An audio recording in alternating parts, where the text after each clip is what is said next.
شروع اللہ کا نام لے کر جو بڑا مہربان نہایت رحم والا ہے۔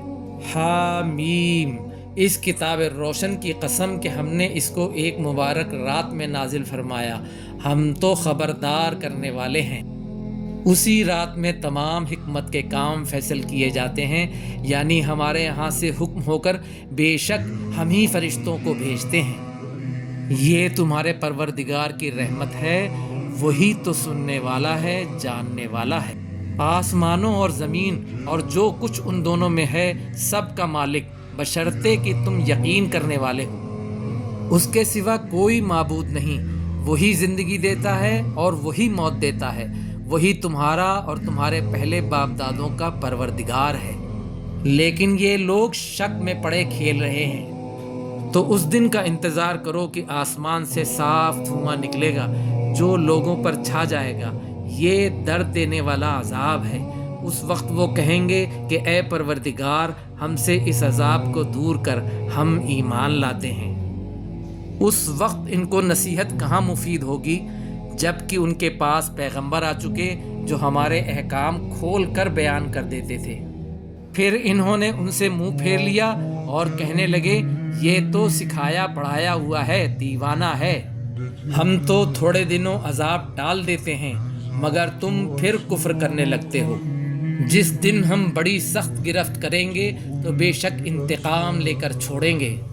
اور ان سے پہلے ہم نے قوم فرعون کی آزمائش کی اور ان کے پاس ایک عالی قدر پیغمبر آئے جنہوں نے یہ کہا کہ اللہ کے بندوں یعنی بنی اسرائیل کو میرے حوالے کر دو، میں تمہارا امانت دار پیغمبر ہوں، اور اللہ کے سامنے سرکشی نہ کرو، میں تمہارے پاس کھلی دلیل لے کر آیا ہوں، اور اس بات سے کہ تم مجھے سنگسار کرو میں اپنے اور تمہارے پروردگار کی پناہ لے چکا ہوں، اور اگر مجھ پر ایمان نہیں لاتے تو مجھ سے الگ ہو جاؤ۔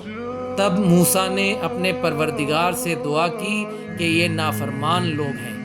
اللہ نے فرمایا کہ اچھا، میرے بندوں کو راتوں رات لے کر چلے جاؤ، اور فرعونی ضرور تمہارا تعاقب کریں گے، اور سمندر سے کہ ٹھہرا ہوا ہوگا پار ہو جانا، تمہارے بعد وہ پورا لشکر ڈبو دیا جائے گا۔ وہ لوگ بہت سے باغ اور چشمے چھوڑ گئے اور کھیتیاں اور نفیس مکان اور آرام کی چیزیں جن میں وہ عیش کیا کرتے تھے۔ اسی طرح ہوا، اور ہم نے دوسرے لوگوں کو ان چیزوں کا مالک بنا دیا۔ پھر ان پر نہ تو آسمان اور زمین کو رونا آیا اور نہ ان کو مہلت ہی دی گئی۔ اور ہم نے بنی اسرائیل کو ذلت کے عذاب سے نجات دی، یعنی فرعون سے، بے شک وہ سرکش اور حد سے نکلا ہوا تھا۔ اور ہم نے بنی اسرائیل کو اہل عالم میں سے علم کی بنیاد پر چنا تھا، اور ان کو ایسی نشانیاں دی تھیں جن میں کھلی آزمائش تھی۔ یہ لوگ یہ کہتے ہیں کہ ہمیں صرف پہلی دفعہ یعنی ایک بار مرنا ہے اور پھر اٹھنا نہیں، پس اگر تم سچے ہو تو ہمارے باپ دادا کو زندہ کر لاؤ۔ بھلا یہ اچھے ہیں یا تبا کی قوم اور وہ لوگ جو ان سے پہلے ہو چکے ہیں؟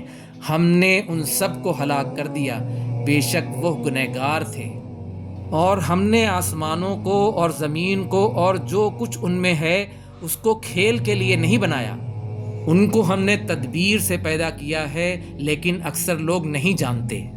کچھ شک نہیں کہ فیصلے کا دن ان سب کے جی اٹھنے کا وقت ہے، جس دن کوئی دوست کسی دوست کے کچھ کام نہ آئے گا اور نہ ان کو مدد ملے گی، مگر جس پر اللہ مہربانی کرے، بے شک وہی غالب ہے، بڑا مہربان ہے۔ بلا شبہ تھوہر کا درخت گنہگاروں کا کھانا ہوگا، جیسے پگھلا ہوا تانبا، وہ تھوہر پیٹوں میں اس طرح کھولے گا جس طرح گرم پانی کھولتا ہے۔ حکم دیا جائے گا کہ اس کو پکڑ لو اور کھینچتے ہوئے دوزخ کے بیچوں بیچ لے جاؤ، پھر اس کے سر پر کھولتا ہوا پانی اڈیل دو کہ عذاب پر عذاب ہو، اب مزہ چکھ، تو بڑی عزت والا اور سردار تھا۔ یہ وہی دوزخ ہے جس میں تم لوگ شک کیا کرتے تھے، بے شک پرہیزگار لوگ چین کے مقام میں ہوں گے، یعنی باغوں میں اور چشموں میں باریک اور دبیز ریشم کا لباس پہن کر ایک دوسرے کے سامنے بیٹھے ہوں گے، وہاں اس طرح کا حال ہوگا اور ہم بڑی بڑی آنکھوں والی حوروں کو ان کی بیویاں بنا دیں گے۔ وہاں امن و اطمینان سے ہر قسم کے میوے منگوائیں گے اور کھائیں گے، اور پہلی دفعہ مرنے کے علاوہ موت کا مزہ دوبارہ نہیں چکھیں گے، اور اللہ ان کو دوزخ کے عذاب سے بچا لے گا۔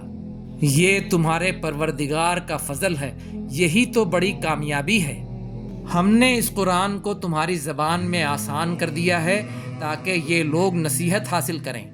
پس تم بھی انتظار کرو، یہ بھی انتظار کر رہے ہیں۔